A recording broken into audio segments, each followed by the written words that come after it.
Personality disorder. Do repressed memories and BPD go hand in hand? Can you have one without the other? I believe so. Well, you have to remember anytime you're discussing anything BPD related, the BPD is such a catch-all for everything. A wide range of differences in between everyone. We're all different. No one person with BPD is going to have the same responses to stimulus as another. Some things I may be completely cool with and not have an issue with. Someone else with the same diagnosis could have serious freakouts over the same thing. And it goes the other way too. Things that may not bother them might send me spiraling out of control. A lot of people will ask me for advice, which I don't mind giving. I don't give it though. I try not to. I'm not in a position to give advice. I like to try to encourage individuals to go seek professional advice. Somebody that has actually done the schooling and, well, quite frankly, is paid to handle that. They also probably have the insurance in case something goes horribly wrong, which I do not have. If I'm to give you advice, you take my advice and things go horribly, horribly wrong, then you are to come after me legally. I have no kind of insurance or lawyers or anything to deal with a situation like that. It is best for me and most likely everybody else involved if I do not give advice, yet encourage you to go seek advice from professionals. That is my disclaimer. I look like crap today. I look like I've been up all night crying. It's probably because I was up all night crying. It's stupid. I hate crying for one. Bowel movements and crying are two things that unfortunately are necessary, but I really just don't enjoy doing. And only one of them I usually feel better afterwards. Yesterday was a great day. I was having a great day.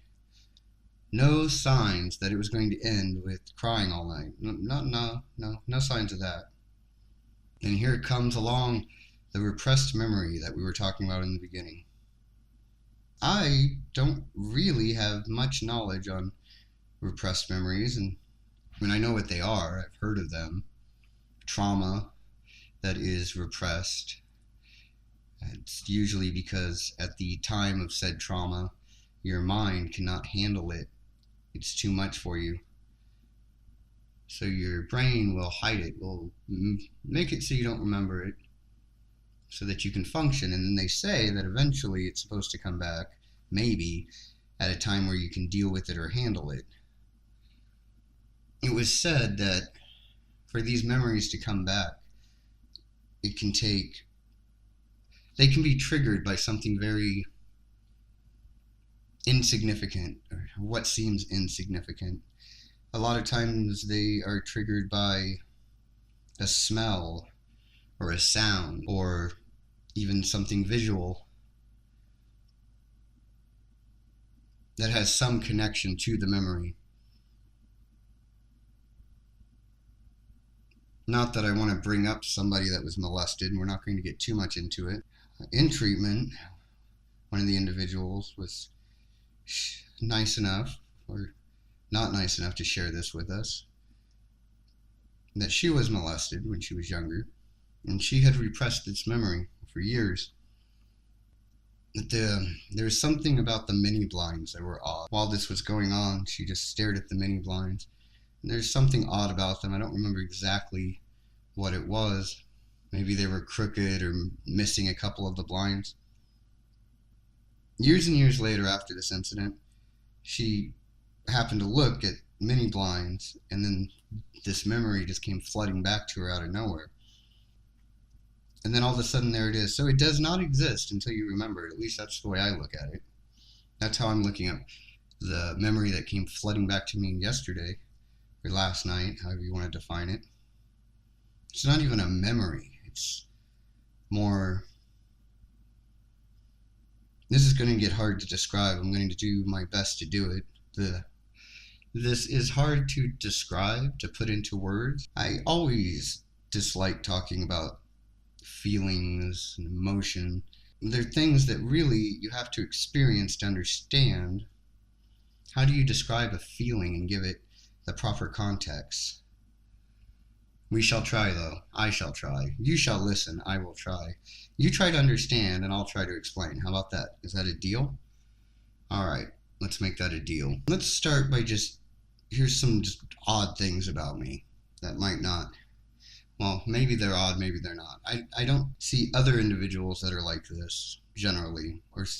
So these are just some quirks that I have that I haven't noticed in others.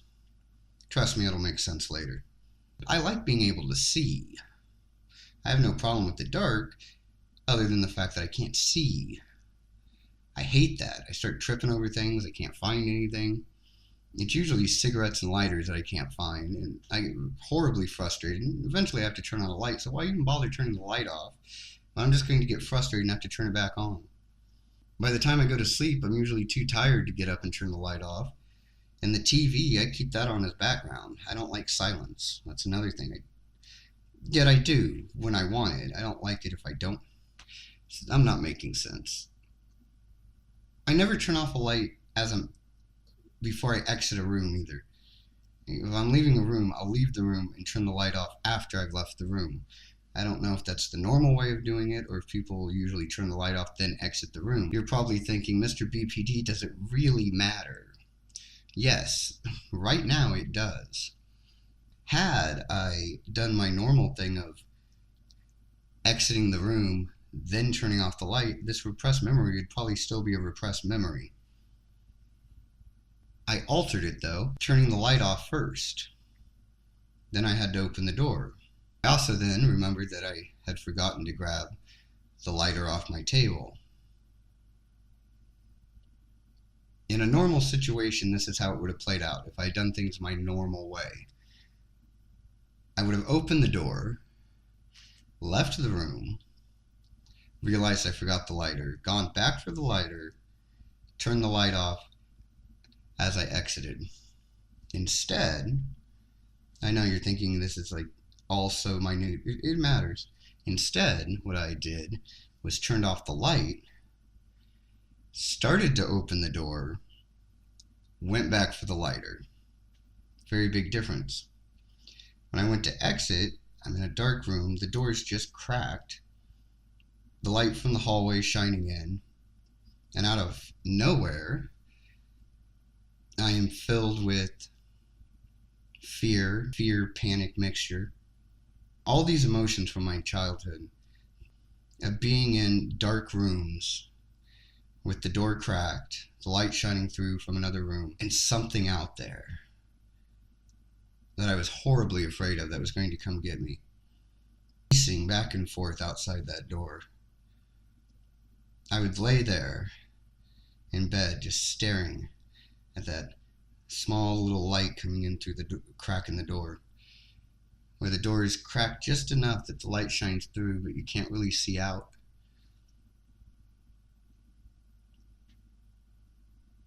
Then the light would completely disappear as something would be blocking it, would be standing right there. And I would panic. I would become terrified. Because while the light was shining through, at least I knew that whatever I was afraid of wasn't going to be coming through that door. Whenever the light would disappear, then I would panic, knowing that something was coming for me, and then the light would reappear, and I'd go back to just staring, waiting for the inevitable. All of that came flooding back to me. I had to sit down on the bed, and I was just shaken. I couldn't stop staring at that crack in the door I had made and the light coming through. For some reason, I was still convinced that there might be something out there.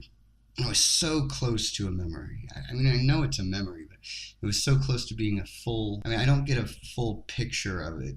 I think I know where I am. I'm pretty sure I know where I am. I'm pretty sure what the thing pacing outside is, or outside the door was.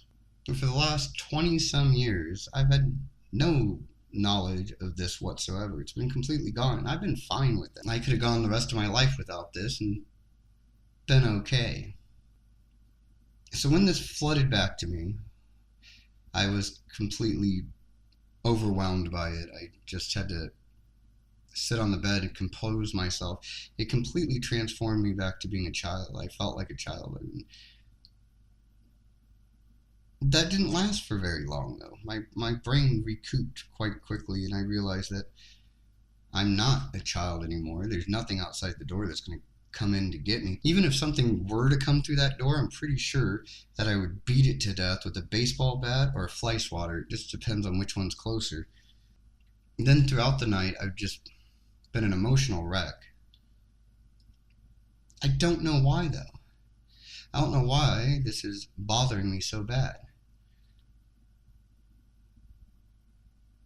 Other than the initial first wave of it, I don't get why it's affecting me. I don't know what I'm supposed to do with this knowledge.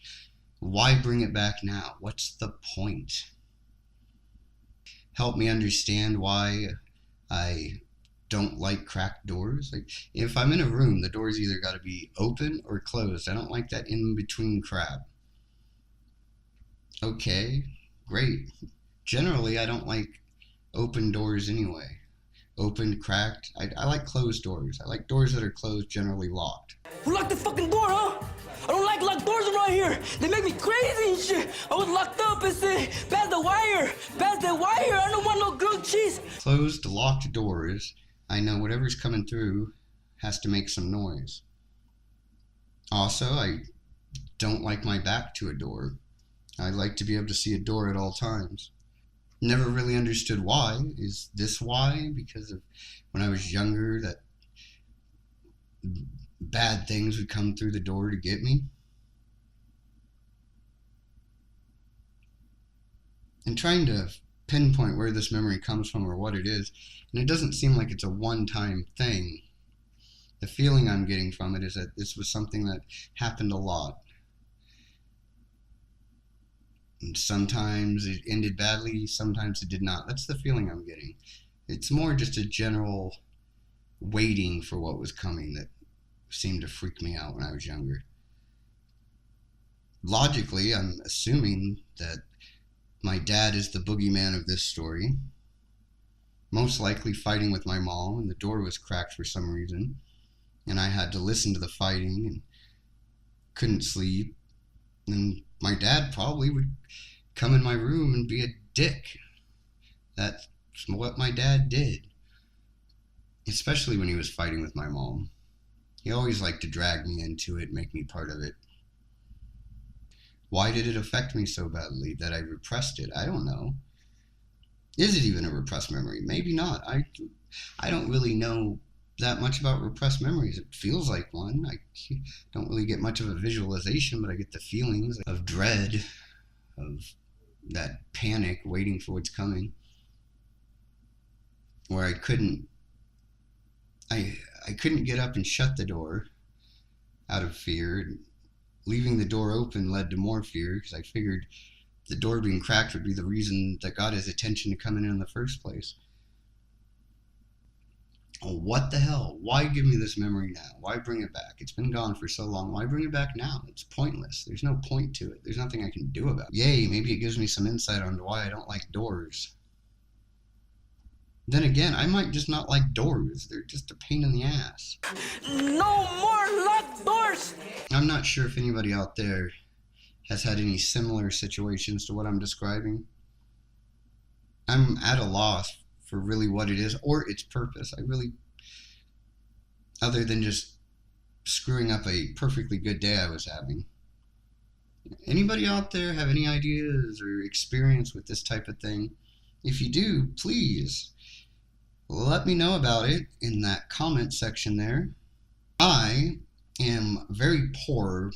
I would like to be very rich. All of you could help me out with this. You can do that through PayPal. You will find a link for that in the description of this video right here. There's a description spot. Yeah, there's a link to PayPal there. You click it, boom, it's easy. Patreon, that are totally different than anything I do on YouTube. It's where I can have a little bit more fun, let my hair down, relax. They always say that showing is way better than telling, so here's what you're missing over on Patreon.